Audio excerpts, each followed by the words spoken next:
On October 4, 1957, the Soviet Union launched Sputnik 1 launch. It was the first artificial satellite in history.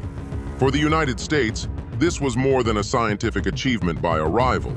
It was a strategic shock. If the Soviets could launch a satellite into orbit, they could also deliver nuclear weapons across continents. This triggered the beginning of the space race and intensified Cold War tensions.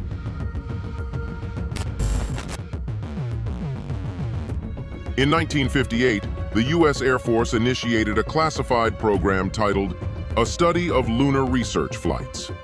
The goal was not purely scientific. The main idea was to demonstrate technological and military superiority. By creating a visible nuclear explosion on the moon, the United States wanted to send a clear message that it had the capability to reach beyond Earth and use nuclear power anywhere.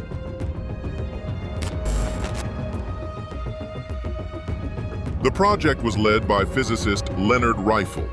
He coordinated a team of scientists working on nuclear physics and space calculations.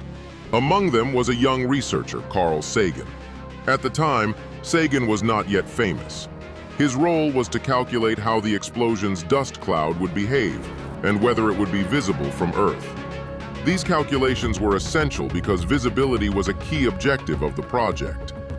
The proposed plan involved launching a nuclear warhead toward the moon using a ballistic missile. Unlike large hydrogen bombs, the team considered a smaller nuclear device. This was mainly due to limitations in rocket guidance and payload capacity at the time. The detonation was planned near the lunar terminator, the boundary between the moon's illuminated and dark sides. This location was chosen to maximize visibility. The explosion would produce a bright flash, a cloud of lunar dust, a visible disturbance illuminated by sunlight. The expectation was that this event could be observed from Earth using telescopes.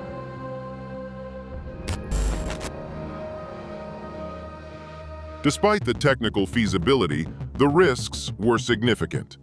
First, launch failure. If the rocket malfunctioned, it could result in a nuclear incident on Earth. Second, navigation accuracy. Missing the moon would create uncontrolled nuclear debris in space. Third, political consequences. A nuclear explosion on the moon could be interpreted as an aggressive act and escalate tensions with the Soviet Union. There were also scientific concerns about contaminating the moon and affecting future research missions.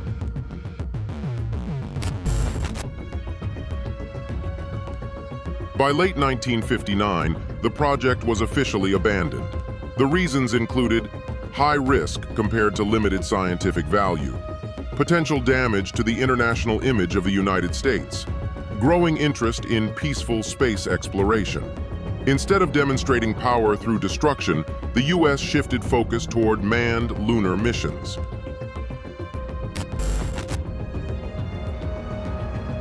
Ten years later, in 1969, the United States achieved a major milestone with Apollo 11 moon landing. Astronaut Neil Armstrong became the first human to walk on the moon. This moment defined the success of the space race in a completely different way, not through destruction, but through exploration. Project A119 was never executed, but the plan was real. The calculations were real. The intent was real.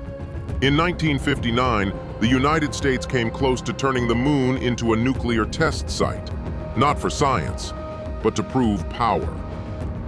A single decision could have changed everything. Instead of footprints, there could have been a crater. Project A119 is a reminder. Some of the most important moments in history are the ones that never happened.